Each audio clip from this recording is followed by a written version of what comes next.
You know that moment, it's usually super small, like almost completely forgettable. Someone says something to you, and suddenly you just feel your own reality tilt, like just half a degree. You kind of laugh it off. You say sorry, even though honestly, you're not entirely sure what you're even apologizing for. And then later, you're sitting alone in your room or playing the whole thing, just sitting in this quiet dread thinking, wait, what just happened? Well, there's this saying that hits the nail on the head here. You're not crazy. You just haven't learned the word for what just happened to you yet. And psychologists, they actually have a name for this exact feeling. It's the residue left behind by manipulation. And the crazy part is, most of it isn't dramatic. It's not some grand, evil villain monologue like you see in movies. It's so quiet. It's highly deniable.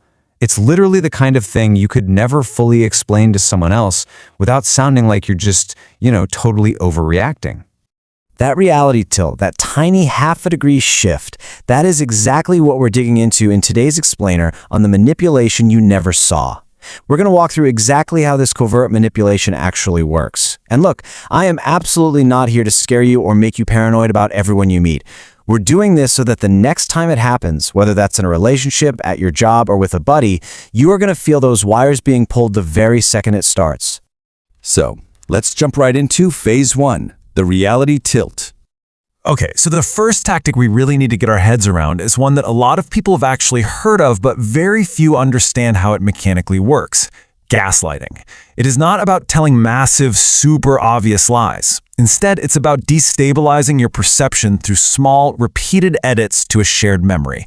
It's actively making you doubt your own memory.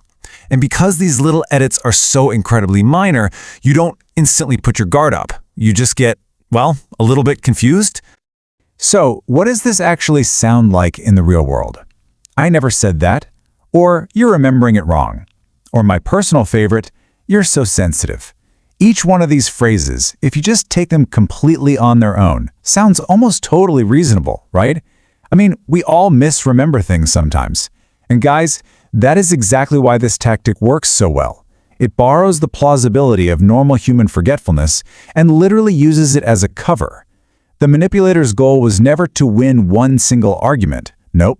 The goal was simply to make you trust your own perception of reality just a tiny bit less than you did yesterday. Which brings us to phase 2, the hidden dead. Now, this tactic swings in the completely opposite emotional direction. And honestly, it is incredibly jarring if you don't know what you're looking for. We're talking about love bombing. It's using this intense, overwhelming attention to quietly create an unspoken emotional obligation. It's warmth, its intensity, its affection, and it arrives way faster than trust normally takes to build. And let me tell you, it feels absolutely incredible in the moment, but that is exactly the trap. Because on one side, you've got all this overwhelming warmth, but on the other side, an unspoken obligation. Underneath all those amazing fuzzy feelings, a hidden debt is quietly being put on your ledger. It's never spoken out loud, but man, it is heavily felt. It's that lingering, heavy vibe of, after everything I've done for you. And once you feel like you owe this person, setting a totally normal boundary suddenly stops feeling like self-care. Instead, it kind of starts feeling like a massive betrayal. All right, moving on to phase 3, slow isolation. Out of all the mechanisms we're exploring in this explainer, slow isolation is arguably the most dangerous. Why? Because it almost never announces itself. It's the process of building a psychological fence around you, using repeated opinions that are cleverly disguised as care and concern. It doesn't look like someone aggressively locking you in a room. No, it looks like someone who just cares so deeply about you that they are just a little worried about the other people in your life. I just don't think your friends really get you. Or maybe your family's always been kind of hard on you, haven't they? Now again, each sentence on its own just seems like a passing, caring opinion. But when they're said often enough, over months and months, those sentences link together. They become a fence.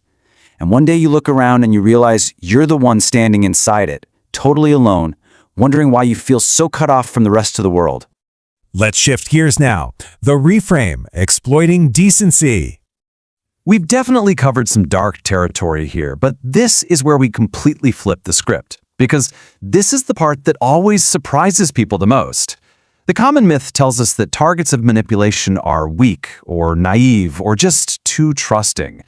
But the actual reality? Human beings are literally hardwired to give the people we care about the benefit of the doubt. That instinct to trust, it is not a flaw in your character. It is the exact thing that makes human relationships possible in the first place. Manipulation doesn't exploit your weakness. It exploits your decency. I really want you to just sit with that for a second. If you have fallen for these tactics in the past, it wasn't because you were foolish. It was because your empathy and your baseline human decency were actively targeted. So what ties this all together? The unifying thread: transfer of authority. Think back to everything we just walked through. The reality tilt, the hidden debt, the psychological fence. Those three tactics are actually just one single move, just wearing different costumes. Every single one of them quietly transfers the authority over your own reality from you directly to them.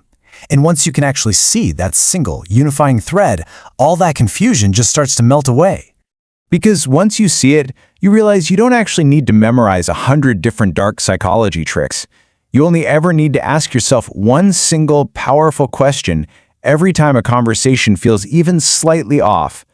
Whose version of reality am I being asked to accept right now? Mine or theirs?